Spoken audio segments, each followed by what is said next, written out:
நம்ம சேனலோட watch hours increase ஆகணும் அப்படின்னா கண்டிப்பாக பிளேலிஸ்ட் அப்படின்ற ஒன்று நம்ம க்ரியேட் பண்ணியே ஆகணும்.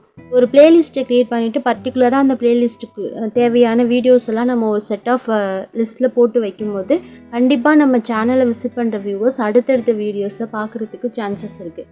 ஸோ இந்த பிளேலிஸ்ட்டை எப்படி நம்ம ஈஸியாக க்ரியேட் பண்ணிக்கலாம் அப்படின்றத பற்றி பார்க்கலாம். இந்த பிளேலிஸ்ட்டை நம்ம வீடியோ அப்லோட் பண்ணும்போது யூடியூப் ஸ்டுடியோட வெப்சைட் மூலியமாகவும் ஓப்பன் பண்ணிக்கலாம். அப்படி இல்லாமல் நான் சொல்ல போகிற இந்த சிம்பிளான மெத்தட்லையும் நம்ம க்ரியேட் பண்ணிக்கலாம். இதுக்கு ஃபர்ஸ்ட் நம்ம யூடியூப் ஆப்பை ஓப்பன் பண்ணிக்கலாம். இப்போ பாட்டமில் இருக்கிற நம்ம யூடியூப் லோகோவை கிளிக் பண்ணிக்கலாம். இப்போ லோகோவை கிளிக் பண்ணதுமே மேலே பார்த்தீங்கன்னா பிளேலிஸ்ட் அப்படின்னு போட்டு பக்கத்தில் இந்த மாதிரி ப்ளஸ் சிம்பிள் கொடுத்துருப்பாங்க. இல்லை நம்ம ஆல்ரெடி க்ரியேட் பண்ண பிளேலிஸ்ட்டோட லிஸ்ட் எல்லாமே இருக்கும். நீங்கள் இது வரைக்கும் எந்த பிளேலிஸ்ட்டுமே க்ரியேட் பண்ணல அப்படின்னா இந்த இடத்துல எம்டியாக இருக்கும். ஸோ இந்த ப்ளஸ் சிம்பிளை இப்போ கிளிக் பண்ணிக்கலாம். கிளிக் பண்ணதுமே நியூ பிளேலிஸ்ட் அப்படின்ற ஒரு பேஜ் ஓப்பன் ஆகும். இதில் ஃபஸ்ட்டு இருக்கிறது பார்த்தீங்கன்னா டைட்டில். பிளேலிஸ்ட்டுக்கு நம்ம என்ன டைட்டில் கொடுக்க போகிறோமோ அதை இந்த இடத்துல நம்ம கொடுத்துக்கலாம். செகண்ட் ஒன்னாக இருக்கிறது பார்த்தீங்கன்னா விசிபிலிட்டி. இதில் மொத்தம் 3 ஆப்ஷன் கொடுத்துருப்பாங்க.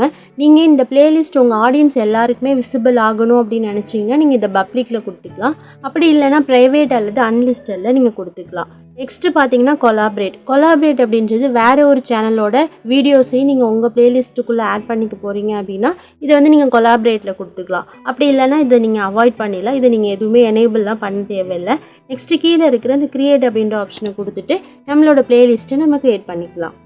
இப்போ நெக்ஸ்ட் நம்ம க்ரியேட் பண்ண பிளேலிஸ்ட்டில் எப்படி வீடியோஸ் ஆட் பண்ணுறதுன்னு பார்க்கலாம். இதுக்கு ஃபர்ஸ்ட் நம்ம யூடியூப் ஆப்பில் நம்ம சேனலை ஓப்பன் பண்ணிக்கலாம். இப்போ வீடியோஸோட லிஸ்ட்டை ஓப்பன் பண்ணிவிட்டு எந்த வீடியோவை நம்ம ஆட் பண்ணிக்க போகிறோமோ அந்த வீடியோவுக்கு பக்கத்தில் இருக்கிற இந்த 3 டாட் ஐக்கானை கிளிக் பண்ணிக்கலாம். இதில் சேவ் டு பிளேலிஸ்ட் அப்படின்ற ஆப்ஷனை கொடுத்துட்டு நம்ம எந்த பிளேலிஸ்ட்டில் ஆட் பண்ண போகிறோமோ ஜஸ்ட் அந்த பிளேலிஸ்ட்டை செலக்ட் பண்ணிவிட்டு கீழே இருக்கிற டன் ஆப்ஷனை கொடுத்துட்டோம் அப்படின்னா அந்த வீடியோ அந்த பிளேலிஸ்ட்டுக்குள்ளே ஆட் ஆகிடும்.